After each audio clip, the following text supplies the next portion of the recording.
Salam alaikum wa rahmatullahi wa barakatuh. Mes frères et sœurs, qu'Allah vous protège. Allahumma salli wa sallam wa barik ala Sayyidina Muhammad wa ali Muhammad. كما صليت وسلمت وباركت على سيدنا إبراهيم وعلى آل إبراهيم في العالمين إنك حميد مجيد لا حول ولا قوة إلا بالله العظيم. La fornication. Beaucoup de femmes trompent leur mari. Pourquoi? Parce qu'il y a quelques problèmes. Elle rencontre quelqu'un, elle devient une amitié, et après, ils vont passer à l'acte, fornication. Sous le titre de l'amour, soi-disant qu'elle aime, elle va faire l'adultère. Alors qu'elle a un mari, peut-être il souffre, et peut-être il l'aime, à la folie. Mais non, elle ne l'aime pas. Elle aime le monsieur qui est là-bas. Pas de livret de famille, pas de halal, mais c'est lui qu'elle aime. Elle va bousiller sa fille. Elle va aller même au divorce. Des enfants orphelins. Pourquoi? Pour cette histoire de cœur. Et peut-être que ce mari-là, ce copain-là, il va jamais se marier avec elle. Il va la garder comme ça dans le péché. Beaucoup d'hommes aussi font la même chose. Ils trompent leur femme alors qu'elles sont à la maison. Tôt ou tard, il va divorcer. Elle ou ils vont divorcer. Parce que Allah il veut pas. Et ça finit toujours par se casser. Allah il veut toujours protéger l'autre. Et c'est comme ça. Au nom de l'amour. Quelques années après, on regrette. Deux amis, ils se fréquentent. 5 ans après, il découvre qu'il sort avec sa sœur. Pendant 5 ans, il est avec sa sœur. Il a vu que du feu. Une copine, elle rentre voir sa copine chez elle, elle lui rend visite, elle sort avec son mari. Elle vient chez elle. Chez elle, pendant que la femme, elle travaille, sa copine, elle travaille, elle rend visite à son mari. Et elles font la fornication dans la maison, là où c'est le halal. Et après, elle découvre que sa copine, sa meilleure copine, elle sort avec son mari. Quel malheur. Il nous détruit Satan. Tu ne peux pas mettre dans ton cœur l'amour d'Allah ainsi que l'amour du prophète sallallahu alayhi wa sallam, et dans le même cœur tu mets Satan avec lui. Allah il nous dit, ne suivez pas les pas de Satan, c'est votre ennemi juré. ولا تتبعوا خطوات الشيطان إنه لكم عدو مبين فزين لهم الشيطان أعمالهم فصدهم عن السبيل. Le Satan, il te fait animer, il te rend tes actes beaux pour t'égarer du bon chemin. Et nous, on est aveuglés. On adore la fornication, on adore le péché. On croit que ça nous coûte moins cher parce qu'il n'y a pas un engagement. On a peur de l'engagement. Mais par contre, on veut faire cette relation. Qu'Allah nous protège. Protège nos filles, protège nos garçons.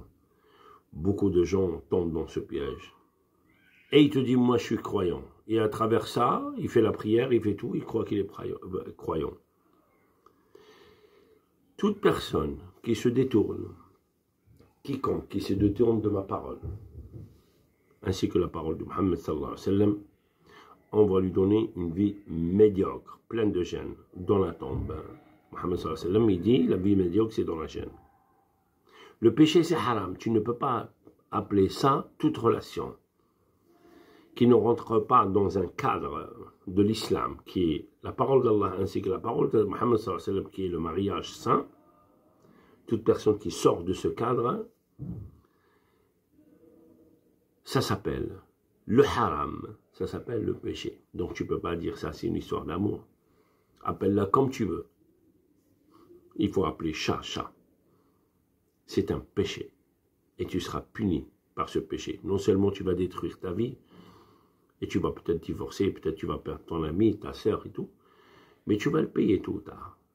Tu vas le payer, même tes enfants, ils vont le payer. Et il y a des gens qui payent, ils ne se rendent même pas compte.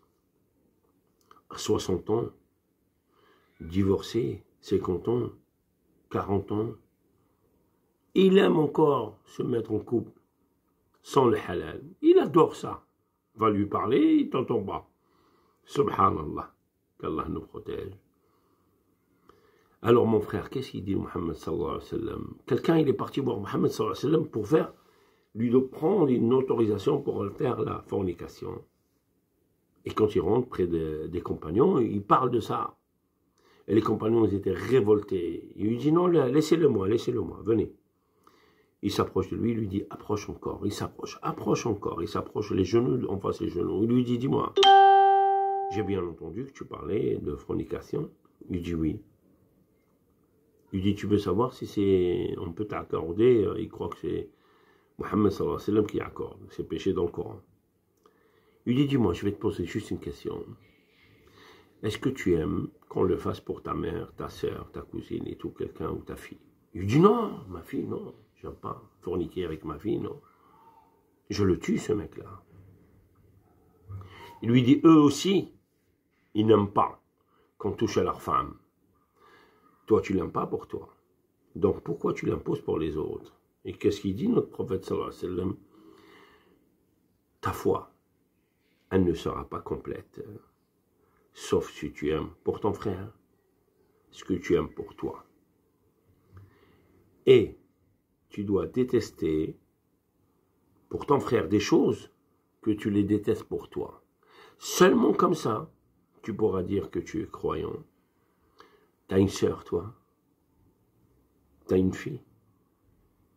T'as une maman. Tu aimes, toi, qu'on te fasse ça? Tu n'aimes pas. Je suis sûr et certain que tu n'aimes pas. Mais toi, tu l'aimes pour faire pour les autres. Et pourtant, tu es musulman. Et peut-être tu fais la prière, ou tu ne le fais pas. Mais tu es musulman. Mais tu le fais, faire du mal. Sous le titre, l'amour. Je l'aime, je couche avec elle et je fais l'adultère. Je suis marié, mais je m'en fous, j'aime plus mon mari. Je fais l'adultère. J'ai des enfants, je m'en fous. Mon cœur, il bat pour lui. Ton cœur, il bat pour le péché. Subhanallah. Et elle va détruire son couple. Ou il va détruire son couple. Il va perdre son ami. Elle va perdre son ami à cause de la fornication. Subhanallah. وبشر الزاني والزانية بالفقر ولو على حين. Informe les fornicateurs de pauvreté tôt ou tard. وبشر الزاني والزانية بالفقر ولا حين. Mon frère, tu ne peux pas dire أشهد أن لا إله إلا الله وأشهد أن محمد رسول الله et en même temps tu places dans ton cœur Satan. Le croyant, qu'est-ce qu'il dit? Il dit on a entendu et on va obéir. Le mécréant, qu'est-ce qu'il dit? Il dit on a entendu mais on ne va pas obéir. Parce que nous, on aime le péché, on adore le péché.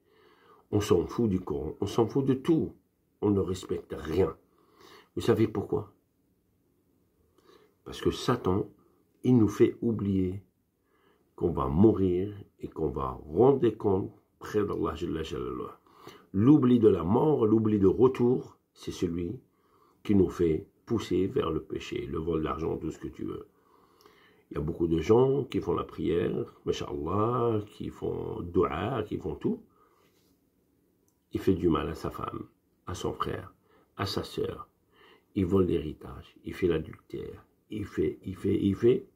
Et peut-être il est divorcé à 60 ans, 50 ans et tout, 40 ans. Il reste comme ça, dans le péché. Et en même temps, il te dit Allahu Akbar, Allahu Akbar. Non, mon frère. L'islam, c'est le comportement. Entre toi et Allah, miséricordieux, il peut tout pardonner. Mais au jugement dernier, Allah il te dit, moi je peux tout pardonner, mais va voir ton frère à qui t'as fait du mal ou ta sœur, à qui t'as volé de l'argent, à qui t'as fait ça et ça et ça et ça et ça. Allah il te dit, je peux rien faire. Tu dois les payer. Tu vas rendre des comptes. Qu'Allah nous protège.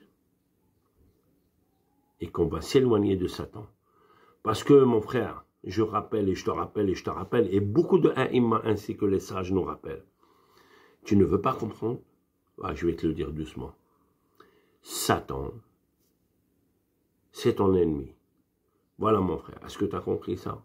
Salam alaikum wa rahmatullahi wa barakatuh.